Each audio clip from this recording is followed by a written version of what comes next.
오늘은 창세기 강의 56번째 시간으로 장자의 명분을 오늘 내게 팔라는 제목으로 말씀을 전하겠습니다. 27절을 보겠습니다. 오늘 본문 27절이죠. 그 아이들이 장성함에 에서는 익숙한 사냥꾼이었으므로 들 사람이 되고 야곱은 조용한 사람이었으므로 장막에 거주하니. 그 아이들이 장성함에, 여기서 그 아이들은 에서와 야곱을 가리키죠. 에서와 야곱은 장성한 나이가 되었습니다.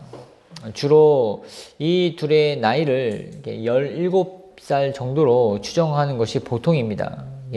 약간 청소년기에서 더 완숙한 그런 청년의 시기 전에 의 모습을 상상할 수 있겠죠. 에서와 야곱의 어린 시절의 이야기는 생략되어 있습니다. 그렇죠? 저번 주는 에서와 야곱이 태어났고 이번 주는 훌쩍 크지 않았습니까? 근데 어린 시절의 유년기의 어떤 시절에 대한 에피소드가 소개되어 있진 않습니다. 그러나 이 둘은 어떻게 성장했을지에 대한 힌트가 방금 읽은 27절에 전반적으로 드러나 있습니다. 특별히 27절에는 에서는 익숙한 사냥꾼으로서 들 사람이 되었다고 합니다. 에서의 성격은 매우 호전적이며 모험심이 강한 인물이었습니다. 사냥으로 자신의 업을 삼는 것은 매우 큰 위험을 감수해야만 하지 않았겠습니까? 언제 짐승에게 공격을 당할지 알 수 없었고, 또한 많은 지역을 돌아다니면서 많은 어떤 어려움도 있었지만 그것을 감수하면서 사냥꾼이 되었던 것입니다. 에서가 태어난 집의 가업은 목축이었습니다. 많은 양과 염소와 낙타가 있습니다. 그래서 고기와 가죽이 풍부했을 뿐만 아니라 또 짐승으로부터 얻어지는 그런 젖으로 얻는 그런 음식들도 부족함이 없었을 것입니다. 그렇다면 에서가 사냥꾼이 된 동기는 고기나 가죽이 부족해서 먹을 것을 얻기 위해서라기보다도 이 자신의 기질과 성향에 맞춰서 직업을 택했음을 우리는 짐작할 수 있겠습니다. 에서는 짐승을 잡기 위해서 많은 기술을 익혔습니다. 그렇죠? 우리가 사냥꾼 하면은 여러 가지 짐승을 잡는 그런 기술이 있지 않습니까? 주로 활을 쏠 수도 있겠고, 덫을 놓는 방법도 있지 않았겠습니까? 그래서 또 짐승의 이동 경로를 추적하는 방법도 또 배워야겠고, 또 순하지만 재빠른 짐승들, 그런 짐승을 잡는 방법, 또 사나운 맹수를 사냥하는 방법, 다양한 짐승들을 잡는 방법도 익혀야 했습니다. 또 사냥한 짐승을 또 처리하는 방법도 또 배워야 하지 않았겠습니까? 이 모든 것을 이론으로만 집 안에서 이렇게 교실에서 배울 수 있는 것이 아니라 야전에서 실전에서 익히고 배워야 했기 때문에 에서는 주로 밖에서 생활했습니다. 그래서 그는 들 사람이 되었던 것이죠. 에서는 자신이 택한 이런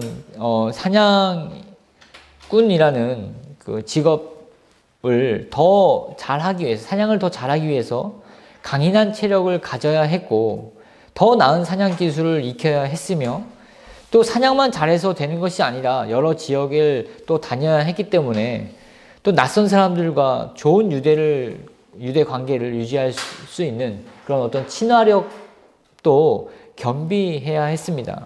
그러니까 다방면에 이렇게 뛰어나지 않으면 이렇게 할 수 없는 그런 직업을 택했던 것이죠.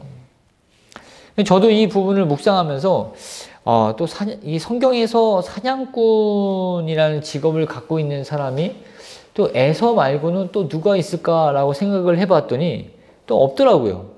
그렇지 않습니까? 근데 참 이렇게 독특한 이렇게 직업을 갖게 되었다라고 또 이렇게 보게 되었습니다. 반면 야곱은 조용한 사람, 즉 quietman이었습니다. 그는 주로 장막에 거주했고 또 이 장막이라 함은 이삭 부족의 울타리 안에서 울타리 안을 가리키는 것이죠. 그 안에서 주로 생활했다고 말하고 있습니다. 그래서 이게 쌍둥이였지만 둘의 직업은 자연스럽게 나뉘어졌습니다. 영역이 나눠졌고 활동하는 어떤 그 부분이 나뉘어졌다는 것입니다.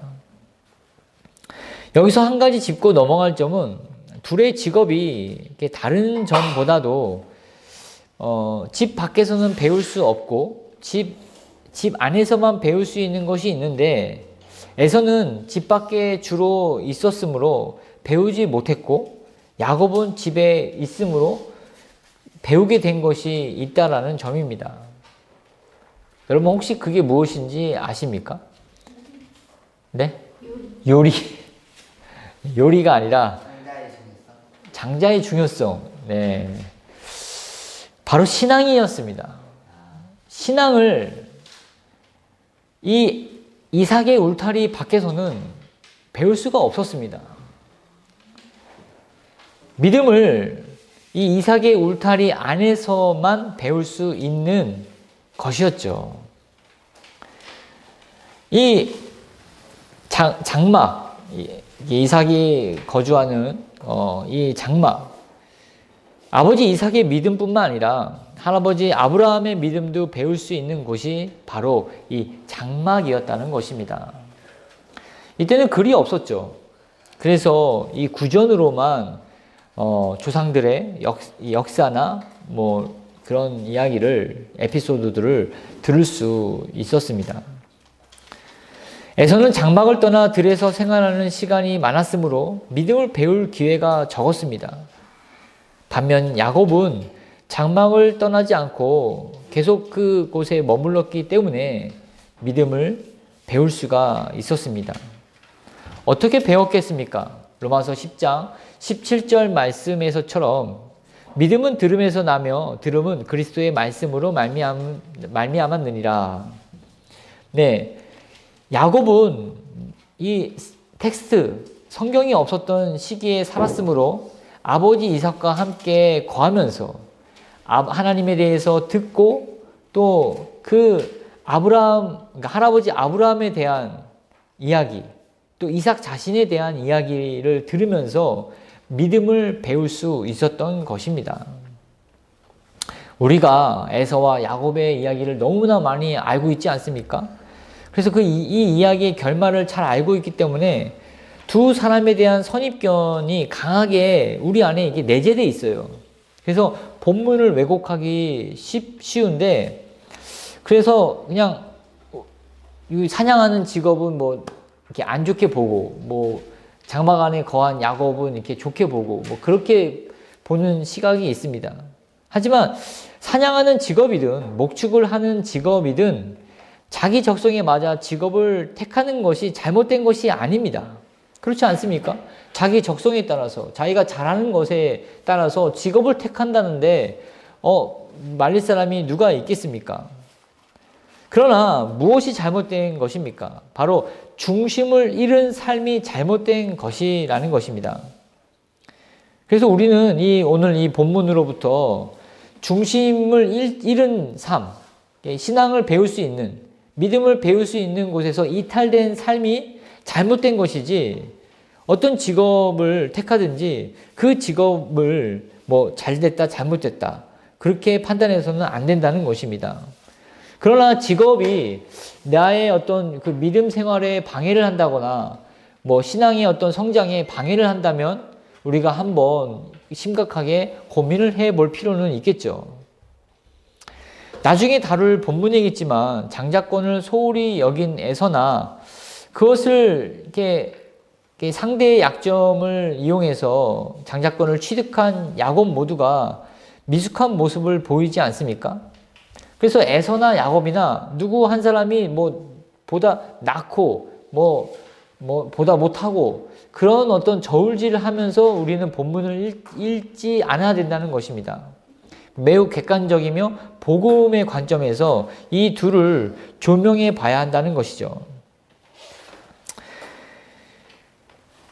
이 둘의 삶의 중심이 달랐기 때문에 결국은 어떻게 됐습니까?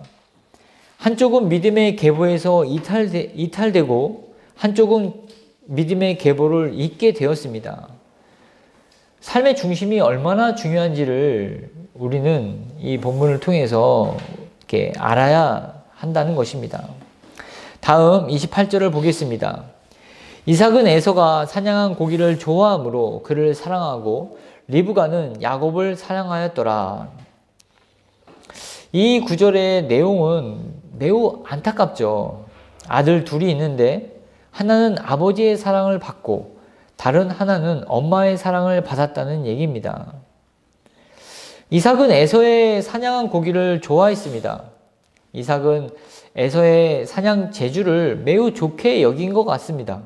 그가 익숙한 사냥꾼이 되어서 평소에 먹어보지 못한 그런 고기 맛을 보게 해주는 아들에게 이삭의 마음은 기울여졌겠죠. 이삭도 굉장히 정적이고 매우 내성적인 사람이지 않습니까? 그래서 자기와는 다르게 호전적이고 외향적인 성격을 가진 그런 에서를 더 마음에 들어 했던 것 같습니다. 주로 이제 사람들을 보면 자기와 성향이 다른 사람들에게 더 호감을 갖게 되죠. 뭐 이렇듯이 말입니다. 반면 리브가는 장막에 거하는 야곱을 좋게 보았습니다. 리브가를 많이 도와줬겠죠. 그리고 여러 가지 집안일도 돕고 뭐 주도 면밀하고 꼼꼼한 그런 야곱의 성격이 리브가와 이렇게 잘 맞았던 것 같습니다. 그래서 리브가는 또 야곱을 더 이뻐하고 사랑했죠.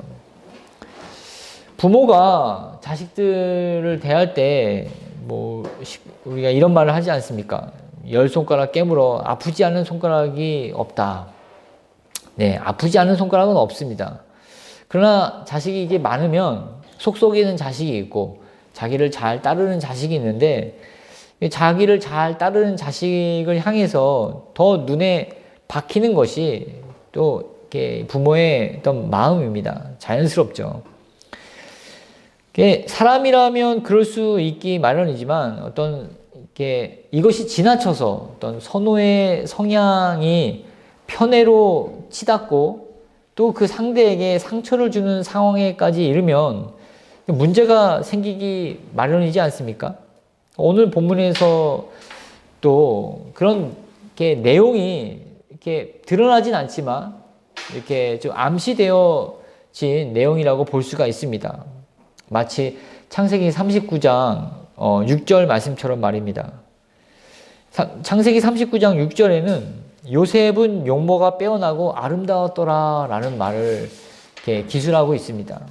전체적인 맥락을 이렇게 보면 주인이 그의 소유를 다 요셉의 손에 위탁하고 자기가 먹는 음식 외에는 간섭하지 아니하였더라.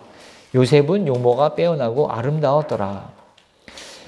이 부분이 마치 이렇게 맥락과는 전혀 이렇게 맞지 않은 부분입니다. 그러나 앞으로 전개될 보디발의 아내의 유혹이 있을 것, 또 요셉에게는 이렇게 용모가 빼어나고 아름다움 때문에 그 큰 시험이 있을 것이다 라는 것을 이렇게 암시하는 그런 내용이지 않겠습니까? 이와 같이 오늘 본문 28절도 이 가정의 불화에 어떤 씨앗, 시발점을 제공하는 그런 본문이라고, 성경이라고 말할 수 있겠다는 것입니다. 네, 일단은 뭐 이 부분을 좀 차차하고 우리는 여기서 인간의 사랑에 대한 한계를 한번 좀 고찰해 볼 필요가 있겠습니다. 28절은 이삭은 에서를 사랑하고 리브가는 야곱을 사랑했다고 소개하고 있습니다. 뭐 사랑하는 것이 사랑하지 않는 것보다 나을 수 있겠고 사랑받지 못한 것이 한쪽이라도 사랑을 받는 것이 나을 수 있을 것입니다. 좋게 생각해서 그렇다는 것이죠. 그러나 우리가 알아야 할 것은 인간의 사랑은 불완전하다는 것입니다. 이삭과 리브가가 자신들의 사랑을 이렇게 자녀들에게 주었지만 이 사랑은 매우 부족한 사랑이었습니다. 그래서 이 부족한 사랑의 특징을 한번 몇 가지 특징을 좀 말씀해 드리겠습니다. 첫째, 리브가와 에서의 사랑은 자기의 유익을 구하는 사랑이었습니다. 이삭은 에서가 잡은 짐승의 고기를 좋아했죠. 주로 장막에 거했던 야곱은 리브가의 집안일을 많이 도와주었기 때문에 리브가에게 더 많은 사랑을 받았습니다. 이삭이나 리브가 모두 자기에게 유익이 되는 자식을 사랑했던 것입니다. 옛 속담에 팔이 안으로 굽는다는 말이 있듯이 가까이 있으면서 부모에게 도움을 주는 자녀를 향해서 마음이 가는 것은 자연스러운 일이지만 이것이 공정성을 잃어버리게 되면 문제를 일으키기 쉽습니다. 상처를 주게 되고 또 그 상처로 인해서 또 다른 문제가 이렇게 파생되는 것을 우리가 볼 수 있죠. 그래서 이 에서와 리브가의 사랑은 자기의 유익을 구하는 사랑이었습니다. 또 둘째, 리브가와 에서의 사랑은 무례한 사랑이었습니다. 이삭은 에서에게 장자의 축복을 내리기 전에 에서에게 뭐라고 부탁했습니까? 자신이 좋아하는 요리를 가져오라고 명하였습니다. 그렇죠.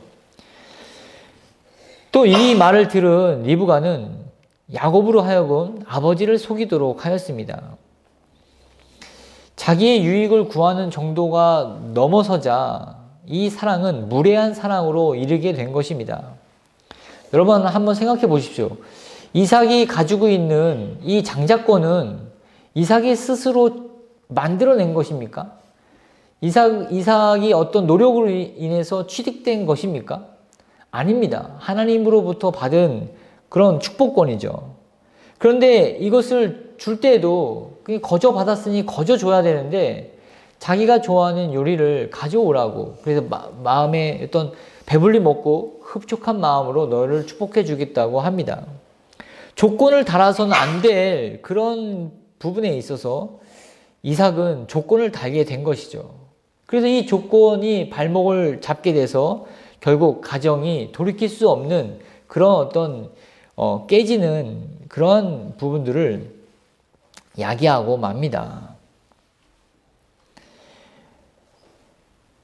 이렇기 때문에 이러한 무례한 요구를 하는 이러한 사랑으로 인해서 집안의 분위기는 매우 어려워졌고 회복 불능의 상태에 이르게 된 것입니다.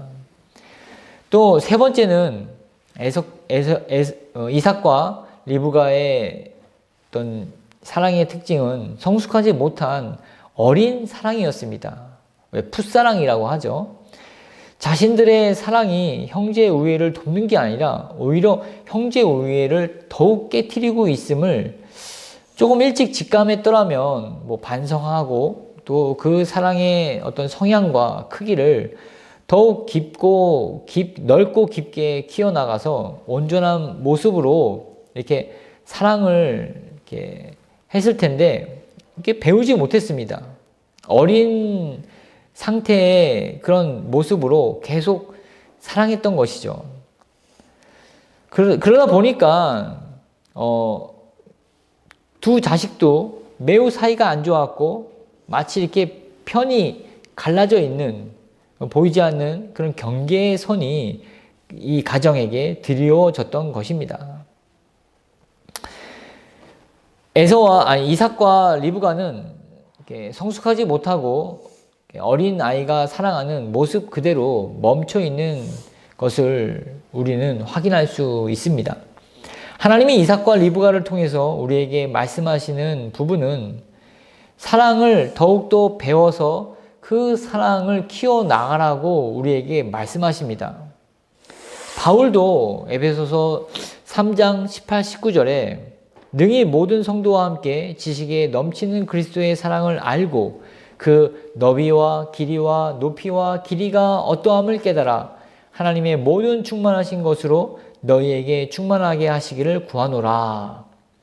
네, 하나님의 사랑을 알고 그 사랑의 넓이와 길이와 깊이와 높이를 깨달으라고 권면하고 있습니다.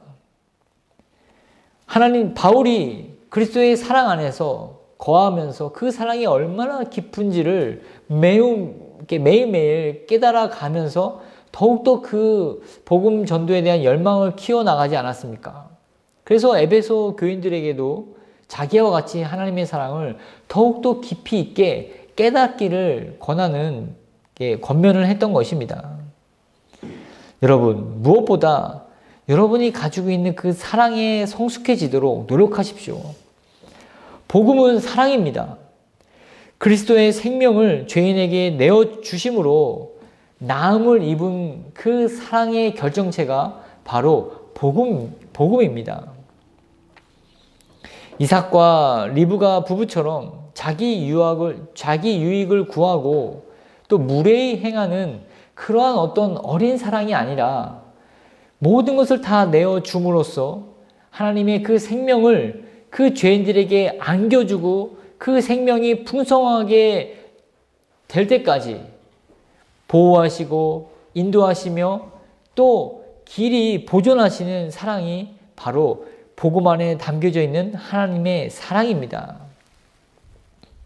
그렇다면 우리는 어떻게 하나님의 사랑을 배워나갈 수 있겠습니까? 첫째, 깊이 있게 복음을 묵상해야 합니다.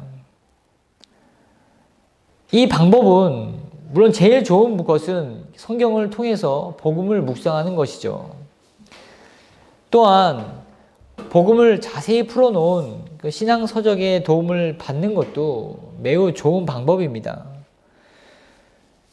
여러분들이 무엇을 하든지 성경을 통해서 복음을 묵상하든지 아니면 신앙 서적을 통해서 복음의 깊이를 더해 가시든지 그 복음에 담겨 있는 하나님의 사랑에 대해서 더욱더 알아가고 성숙해져 가는 사랑을 키워 나아가시기를 바라겠습니다. 또 둘째는 도움을 받는 것입니다. 최고의 도움은 성령님의 인도하심이죠. 그러나 그 밖에도 앞선 하나님의 사람들에 대한 전기를 읽는 것도 매우 큰 도움이 될 것입니다. 그리고 공식적인 어떤 멘토와 멘티 관계를 갖지 않더라도 여러분 주변에 하나님의 사랑을 가족들이나 주변 사람들에게 실천하시는 어떤 분들이 계시다면 그분들을 통해서도 배울 수가 있을 것입니다. 어떤 방법을 통해서든지 하나님의 사랑을 알아가고 또 깨달아가면서 그 사랑을 실천하는 면에서도 성장을 멈추지 않으시기를 주의 이름으로 축원드립니다. 아멘. 다음은 오늘 본문 29절에서 32절입니다. 자, 우리 한번 같이 한 목소리로 읽겠습니다. 오늘 본문 창세기 25장 29절에서 32절입니다. 시작. 야곱이 죽을 쑤었더니 에서가 들에서 돌아와서 심히 피곤하여 야곱에게 이르되 내가 피곤하니 그 붉은 것을 내게 먹게 하라 한지라. 그러므로 에서의 별명은 에돔이더라. 야곱이 이르되 형의 장자의 명분을 오늘 내게 팔라. 에서가 이르되 내가 죽게 되었으니 이 장자의 명분이 내게 무엇이 유익하리요. 네. 보면 29절에 야곱이 죽을 쑤었더니 여러분 한번 생각해 보십시오. 야곱이 죽을 쏜 시간과 에서가 돌아와 먹을 음식을 찾는 이 부분이 오늘 본문에서는 이렇게 우연처럼 그려집니다. 그러나 야곱의 우리가 알고 있는 그 야곱, 굉장히 주도 면밀하고 계산적이고 어떤 계획적인 그런 이 야곱을 우리가 잘 이해한다면 죽을 만드는 이 때를 이렇게 잘 형이 돌아올 시기에 맞춰서 하지 않았겠는가. 또한 이제 이후에 형에게 하는 말과 행동을 이렇게 감안해 본다면 사전 어떤 이 계획이 있을 것이 아닌가 그런 짐작을 해 봅니다. 성경은 이에 대해서 침묵하고 있으므로 물증은 없고 이게 심증만 가는 부분이죠. 여하튼 다음을 보겠습니다. 에서는 급하게 집에 와서 매우 피곤했습니다. 그리고 배가 몹시 굶주려 있는 상태에서 이게 먹을 것을 또 보게 되니까 바로 그 붉은 것을 내가 먹게 하라고 야곱에게 말합니다. 에서는 하루 종일 사냥을 하느냐 밖에 있었고 여기저기 이렇게 돌아다니고 뛰어다녔겠죠. 해질녘이 되자 집에 왔을 것입니다. 아마 평소에도 야곱이 이렇게 형 에서가 먹을 음식을 준비해 놓았을지도 모르겠습니다. 이날은 에서가 매우 다급하게 음식을 찾았던 것은 분명하죠. 29절, 30절 모두 이렇게 피곤하다는 말을 이렇게 에서의 상태를 대변해주고 있지 않습니까? 에서는 피곤과 이 굶주림에 압도되어서 자기의 이성을 반쯤 잃어버린 상태가 되었습니다. 감각적이고 성격이 매우 급한 사람일수록 실수를 많이 하게 되는데 에서는 배고픔이란 이 감정에 자신의 모든 정신을 쏟아붓고 있어서 오직 그의 눈에는 야곱이 끓인 그 죽만 보였습니다. 이런 상태에 있었기 때문에 먹을 것을 줄 테니 장자의 명분을 자기에게 팔라는 야곱의 말을 듣고 에서는 냉큼 내가 죽게 되었으니 이 장자의 명분이 내게 무엇이 유익하리요? 라고 말합니다. 이게 멈춰야 할 지점을 인지하지 못하고 그냥 악셀을 밟아 직진을 하고 말죠. 굉장히 지혜롭지 못한 처신이라고 말할 수 있겠습니다. 또한 에서는 야곱에게 그 붉은 것을 내가 먹게 하라 라고 합니다. 에서는 야곱에게 부탁하는 말이 아니라 명령조로 얘기하죠. 영어 성경은 Quick, let me have some of that, let's stew 라고 합니다. 빨리 나로 하여금 그 스튜를 먹게 해라. 강한 명령어는 아니지만 부탁은 전혀 아니고 명령조로 얘기했다는 것입니다. 굉장히 다그치면서 말했다는 것이죠. 여러분 한번 생각해 보십시오. 아무리 쌍둥이 중에 자기가 형이라고 하지만 집에 오자마자 자기 배가 고프다고 다짜고짜 끓인 죽을 내놓으라고 하면 누가 좋아하겠습니까? 이러한 에서의 어떤 이 행동, 이런 행동은 그냥 이 날, 오늘 본문이 가리키는 이 날뿐만 아니라 평소에 야곱을 대하는 행동이지 않았겠습니까? 자기는 야곱보다 힘도 세고 또 어떤 이렇게 능력도 더 이렇게 나아 보이고 또 특별히 아버지에게도 사랑을 더 많이 받는 입장에서 야곱을 은근히 무시하는 그런 어떤 그 태도가 몸에 배어 있던 것입니다. 또한 야곱은 보면 이렇게 엄마에게 또 더 사랑을 받는 처지이지만 굉장히 소녀 같고 그렇게 해서 더 무시를 했겠죠. 그러나 이 에서는 야곱에게 그렇게 해서는 안 됐습니다. 쌍둥이 형으로서 동생을 존중하면서 형제 우애를 소중히 생각하며 돈독히 만들어 가기를 더 이렇게 즐겨 했어야 했지만 그렇게 하지 않았다는 것입니다. 형 에서가 야곱을 평소에 이렇게 존중했더라면 야곱도 에서 형에 대해서 존경의 태도를 보이지 않았겠습니까? 서양 속담에서도 Manners makes man이라고 하는 말이 있지 않습니까? 이렇듯 말입니다. 그러나 애석하게도 에서의 어떤 그 미숙함이 평소에 야곱에게 좋은 감정을 쌓지 못했다는 것입니다. 그런 상황에서 그런 어떤 그런 안 좋은 기류가 흐르고 있는 그 형제 사이에서 그 에서 형은 약점을 보이게 됩니다. 야곱이 그것을 그냥 놓치고 놓치는 그런 사람이 아니었죠. 그래서 바로 얘기합니다. 형의 장자의 명분을 오늘 내게 팔라. 야곱은 준비했다는 듯이 거래를 제시합니다. 이게 정상적인 형제 관계라면 이렇게까지 하지 않았을 텐데 둘 사이는 뭔가 심각한 문제가 있거나 형제의 그 우애에 매우 큰 금이 가 있는 상태라고 우리는 짐작해 볼 수 있겠습니다. 우리도 쌍둥이가 있지 않습니까? 근데 배고픈데 갖고 있는 어떤 그 뭐 좀 빵이라도 달라고 하면 동생이 내가 대신 형을 할 테니까 그러면 빵을 주겠다. 그렇게 말하지 않지 않습니까? 보통의 경우도 밖에서 이렇게 밥을 먹지 못하고 집에 돌아온 형제, 뭐 이런 경우들도 마찬가지죠. 뭐 밥을 차려주지 못할 망정, 뭐가 있으니 뭐 잘 차려 먹어라. 그렇게 말해주지 않습니까? 그런데 이 야곱과 에서는 그 상대의 약점을 이용해서 자신이 얻고자 하는 바를 요구하는 태도를 취합니다.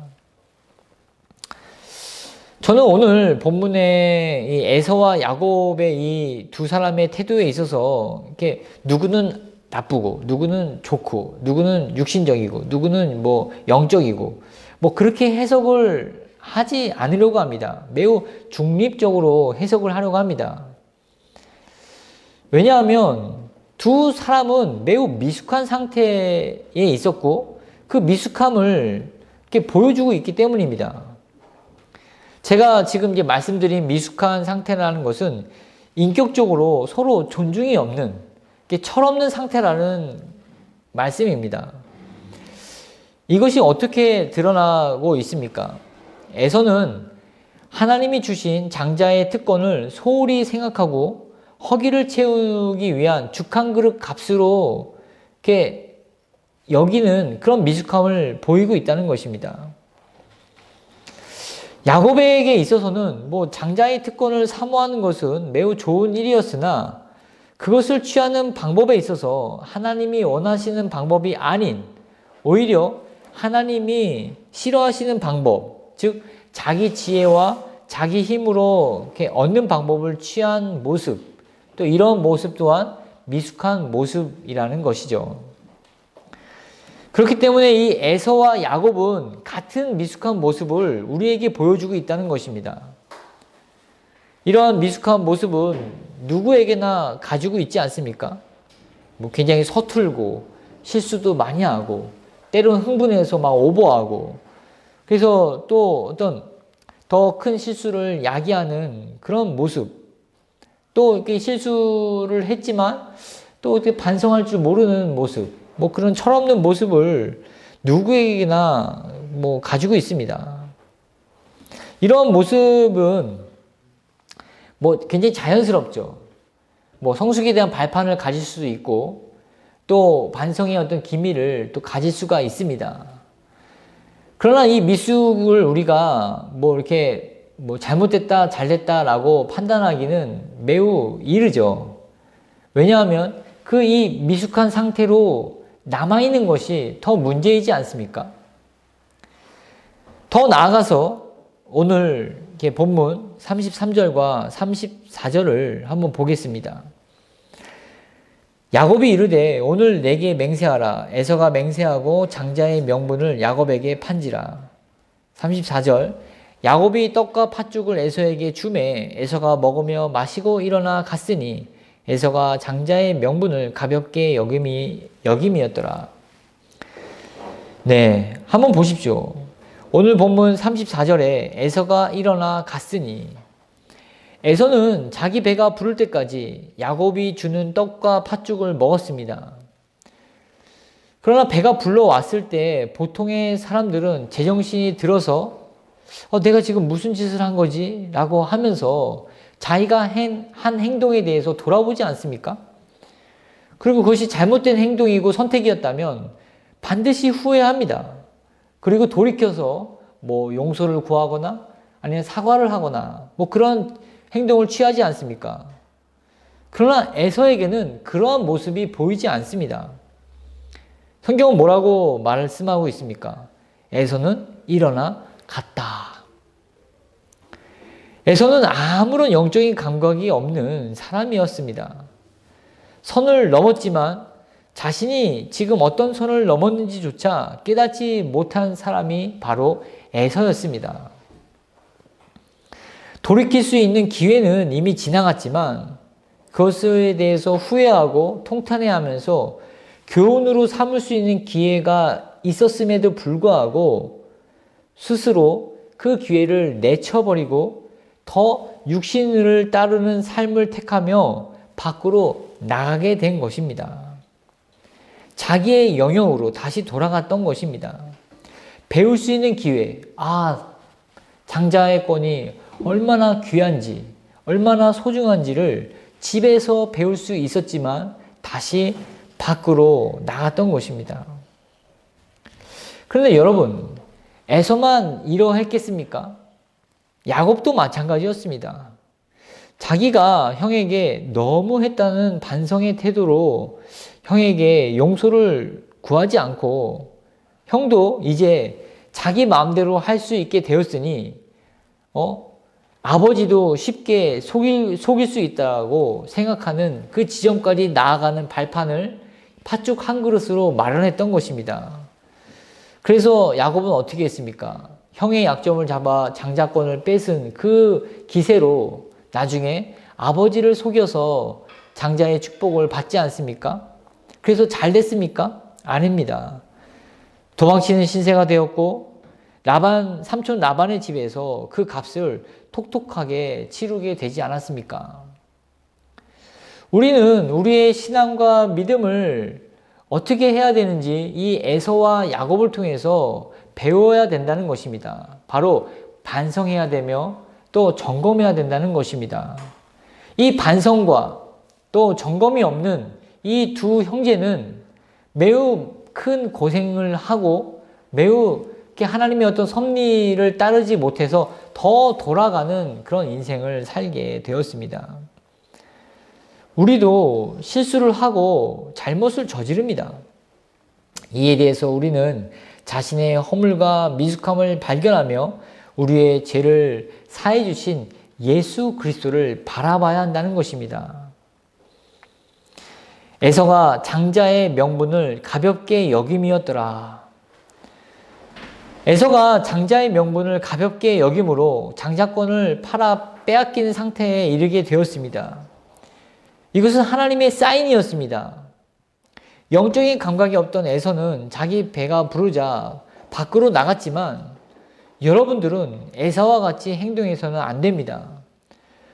내가 무슨 일을 했지? 내가 어떤 선택을 했지? 내가 왜 그랬을까?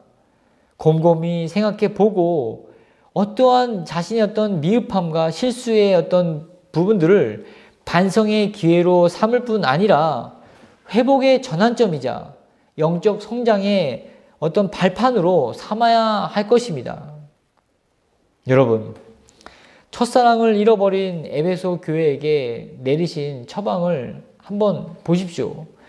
계시록 2장 4절 5절입니다. 그러나 너를 책망할 것이 있나니 너의 처음 사랑을 버렸느니라. 그러므로 어디서 떨어졌는지를 생각하고 회개하여 처음 행위를 가지라. 만일 그리하지 아니하고 회개하지 아니하면 내가 내게 가서 내 촛대를 그 자리에서 옮기리라. 네, 여러분들의 그 처음 사랑, 처음 그 믿음, 그 풋풋한 그 어떤 신앙의 어떤 그 거룩함들을 잃어버렸을 때 어떻게 해야 된다고요? 그것이 어디서 떨어졌는지를 생각하고 회개해서 처음 행위를 가지라고 말씀하십니다. 그렇지 않으면 촛대를 옮긴다고 말씀하십니다. 여러분, 혹시 하나님이 주신 기회들을 가볍게 여기고 있진 않습니까? 오늘 에서처럼 말입니다. 장자의 명분을 가볍게 여김이더라. 성경을 읽는 태도, 기도의 생활, 예배에 대한 여러분들의 어떤 마음가짐, 또 지금까지 베풀어 주신 하나님의 은혜에 대한 감사의 어떤 마음들, 지금까지 여러분들의 삶을 인도해 주셔서 이렇게 형통하게 해 주셔서 누리는 모든 어떤 영육 간의 축복들을 생각해 보십시오. 그러한 어떤 부분들을 잊어버리고 가볍게 여기지는 않고 있습니까? 부디 에서처럼 가볍게 여기지 마십시오. 나는 다 알아. 나는 다 경험했어. 나는 더 이상 필요가 없어. 내 스스로도 이만큼 더 살 수 있을 거야. 혹시 이렇게 무서운 생각을 하고 계시다면 빨리 돌이키십시오. 빨리 반성하시고 회개하시고 처음 사랑을 가지도록 여러분들의 자리를 찾아가십시오. 하나님이 주신 것들보다 내가 내 힘으로 내 지혜로 가지게 된 것이 더 많다고 더 좋다고 생각하신다면 바로 그 생각을 내려놓으시고 회개하시란 말입니다. 자꾸 이런 생각을 받아들이게 되면 결국 돌이킬 수 없는 지경에까지 이르게 됩니다. 밖으로 나간 이 에서가 어떻게 했습니까? 결국 결혼도 또 잘못 선택을 하고 또 장자였던 그 특권도 받지 못해서 결국 그 믿음의 족보에서 이탈되지 않았습니까? 하나님은 우리에게 시간을 주시고 이 시간을 단위별로 쪼개서 사용하도록 지혜를 주셨습니다. 시간에서 낮과 밤을 하루로 나누고 또 하루에 7번을 일주일로 또 하루에 30번을 한 달로 또 한 달을 12로 해서 1년으로 나누면서 또 시간의 어떤 단위를 이렇게 정해서 살아가도록 인도해 주셨습니다. 그렇다면 이렇게 만드신 이유는 무엇이겠습니까? 하루를 마감하면서 일주일을 보내면서 한 달을 지내면서 또 한 달을 맞이하면서 또 1년을 마무리하면서 또 1년을 맞이하면서 우리는 우리의 삶을 반성하고 되돌아봐야 한다는 것입니다. 이런 지혜가 없이 그냥 흘러가는 세월, 새털같이 많은 날, 나중에 하면 어떠냐, 그런 식으로 여겨서는 안 된다는 것입니다. 이것을 쇄신이라고 하고 또 고찰이라고도 합니다. 또 더 좀 쉬운 말로 반성이라고도 하죠. 세상 사람들도 이 시간 단위를 보면서 쇄신하고 고찰하고 또 반성하고 이런 시간을 보냅니다. 하물며 그리스도인이라고 불리는 우리도 이렇게 살아가야 할 것이 당연하지 않습니까? 우리는 더 많은 은혜를, 더 큰 은혜를, 더 귀한 은혜를 하나님으로부터 받았음에도 불구하고 우리는 전혀 반성 없는, 전혀 지나간 세월에 대한 어떤 고찰이 없는, 쇄신이 없는 삶을 살아간다면 우리는 어떻게 세상에서 빛과 소금의 역할을 하며 하나님이 주신 이 모든 시간과 물질과 어떤 재능에 대한 청지기 역할을 어떻게 감당할 수 있겠습니까? 우리에게 생명을 내어 주셔서 죄인을 살리신 예수 그리스도의 희생의 정신으로 우리는 얼마나 어떻게 왜 살아가고 있는가 하는 점을 우리는 돌아봐야 한다는 것입니다. 그렇습니다. 생명을 살리는 길은 복음에 있습니다. 예수 그리스도의 생명을 내어 주심으로 죄인의 생명을 살린 이 사건이 바로 복음의 핵심이죠. 그렇다면 우리는 이 복음에 빚진 자들입니다. 그리고 복음에 빚진 자들로서 다른 생명을 살리기 위해서 우리의 생명을 예수 그리스도의 이름으로 내어줌으로써 다른 생명을 살리는 그런 선교적 사명을 우리가 맡았다는 것입니다. 예수님은 이와 같이 말씀하셨습니다. 자기의 목숨을 얻는 자는 잃을 것이요 나를 위하여 자기 목숨을 잃는 자는 얻을 것이니라. 또 요한복음 12장 24절에서 너희에게 이르노니 한 알의 밀이 땅에 떨어져 죽지 아니하면 한 알 그대로 있고 죽으면 많은 열매를 맺느니라. 우리가 반성하고 우리의 삶을 고찰하고 또 쇄신하기 위해서 돌아볼 때 나는 과연 하나님의 밀로서 내게 주어진 그 역할에 있어서 그리스도의 생명을 향해서 죽어가고 있는가? 내 생명을 내어주고 있는가? 나의 생명을 희생하고 그리스도의 생명이 살아나도록 하는 그런 밀알의 역할, 죽는 역할을 감당했는가? 우리는 이러한 부분들이 우리에게 주어진 사명이라는 사실을 깨달아 더욱더 우리의 처해진 그런 현장에서 작은 예수로 살아가야 할 것입니다. 그럴 때 하나님께 영광이 되어지고 이 땅에는 평화가 선포되어진다는 사실을 여러분들이 기억하시면서 또 한 주를 힘있게 살아가시기를 주의 이름으로 축원드립니다. 기도하겠습니다.